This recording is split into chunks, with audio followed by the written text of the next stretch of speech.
اعوذ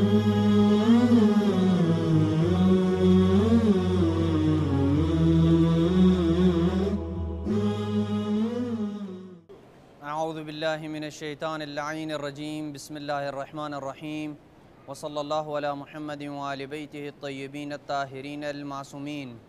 بارگاہ ملکوتی حضرت امیر المومنین علیہ السلام سے احکام شریعت محمدی کے ساتھ آپ کی خدمت میں حاضر ہیں۔ جیسا کہ ماہ مبارک رمضان کی آمد ہے اور بحر رحمت خدا ہم سب کو اپنی برکات سے فیضیاب کرنے کے لیے بے قراں ہے، اس لیے ضروری سمجھا کہ ماہ مبارک کے اہم مسائل کا تذکرہ اس عظیم بارگاہ میں بیٹھ کے کر لیا جائے تاکہ مومنین اور ہم سب کے لیے یکساں مفید اور باعث برکت رہے۔ کسی بھی انسان پہ روزے کے وجوب کی چند شرائط ہیں، جب تک وہ شرائط پوری نہ ہوں تب تک روزہ واجب نہیں ہوتا۔ ہم ان شرائط کو تفصیل سے بیان کرنے سے پہلے ضروری سمجھتے ہیں کہ انہیں شمار کر لیا جائے اور پھر ہر شرط اور اس کے ذیل میں آنے والے تمام مسائل کا تفصیلی تذکرہ کیا جائے۔ سب سے پہلی شرط مسلمان ہو، دوسری شرط بالغ ہو، تیسری شرط عاقل ہو، چوتھی شرط روزی کی نیت کرتے وقت بے ہوش نہ ہو، لیکن اگر بے ہوشی سے پہلے روزی کی نیت تھی اور دن میں ہوش آ گیا تو بنا بر احتیاط لازم اس کا یہ روزہ درست شمار ہوگا۔ پانچویں شرط خاتون حیض و نفاس میں نہ ہو۔ چھٹی شرط روزہ رکھنا ضرر اور نقصان کا باعث نہ ہو، اور ساتویں شرط کہ وہ شخص مسافر نہ ہو۔ جہاں تک پہلی شرط کا تعلق ہے کہ وہ مسلمان ہو تو اس سے ظاہر ہو جاتا ہے کہ کافر اگر روزہ رکھے بھی تو اس کا رکھا ہوا روزہ درست شمار نہیں ہوگا۔ دوسری شرط بلوغ، لڑکی قمری 9 سال یا انگریزی 8 سال 8 ماہ اور 21 دن مکمل کر چکی ہو، جبکہ لڑکا ان تین علامات میں سے کسی ایک علامت کا لڑکے میں ہونا ضروری ہے۔ نمبر 1 منی نکلنا، نمبر 2 زیر ناف سخت بالوں کا نکلنا، نمبر 3 قمری 15 سال یا انگریزی 14 سال 6 ماہ اور 15 دن لڑکا مکمل کر چکا ہو۔ بعید نہیں ہے کہ رخسار اور مونچھوں کے سخت بال بھی بلوغت کی علامت شمار ہوں۔ یہاں عموماً پیش آنے والے ایک اہم ترین مسئلے کا تذکرہ ضروری ہے، اور وہ یہ ہے کہ ماہ مبارک رمضان میں گرمی کی شدت کے ساتھ ساتھ روزے کے دورانیہ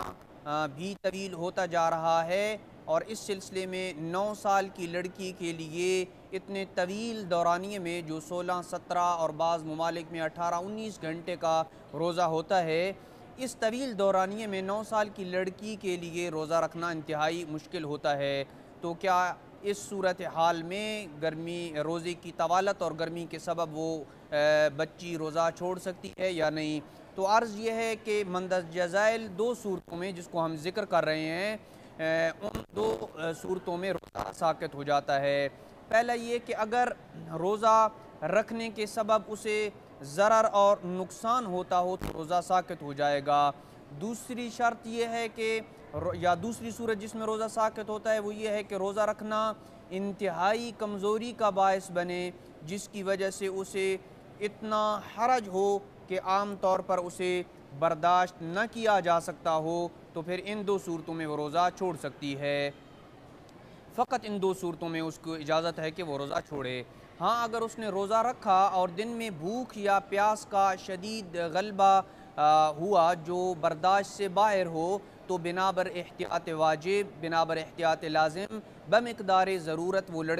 وہ بچی کھا سکتی ہے، لیکن دن کے باقی ماندہ حصے میں مزید کھانے پینے سے اجتناب کرے۔ اسی سے ملتا جلتا ایک اہم مسئلہ کہ عام طور پر والدین 9 سال کی بچی کو اس خیال سے روزہ نہیں رکھواتے کہ ابھی چھوٹی ہے اور جب 12-13 سال کی ہوگی تو روزہ رکھ لے گی، اور یہ خیال کرتے ہیں کہ روزہ شاید واجب ہی 12 یا 13 سال کی عمر میں اس کے اوپر ہوا ہوگا، جبکہ لڑکی کو بعد میں معلوم ہوتا ہے کہ اس کے اوپر 9 سال کی عمر میں ہی روزہ واجب تھا، تو اس صورت میں اس کے گزشتہ روزوں کا کیا حکم ہے؟ جواب یہ ہے کہ اگر اس وقت اسے یقین تھا، یعنی جس وقت وہ 9 سال کی تھی لیکن اسے والدین نے یہ سمجھ کے روزہ نہیں رکھوایا کہ 12 یا 13 سال میں روزہ واجب ہوتا ہے اور اس وقت رکھ لے گی، اگر اس وقت اسے یقین تھا کہ 9 سال کی عمر میں اس پہ روزہ واجب نہیں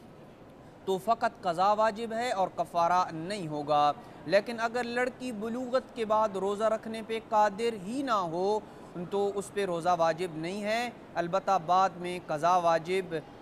ہے جبکہ کفارہ نہیں ہے، لیکن اس پہ ضروری ہے کہ مشقت برداشت کرے اور روزہ رکھے، مگر یہ کہ روزہ رکھنے سے ایسی مشقت اٹھانی پڑے جسے عام طور پر برداشت نہ کیا جا سکتا ہو تو پھر وہ روزہ چھوڑ سکتی ہے۔ وصلی اللہ علی محمد وآل بیتہ الطیبین الطاہرین المعصومین۔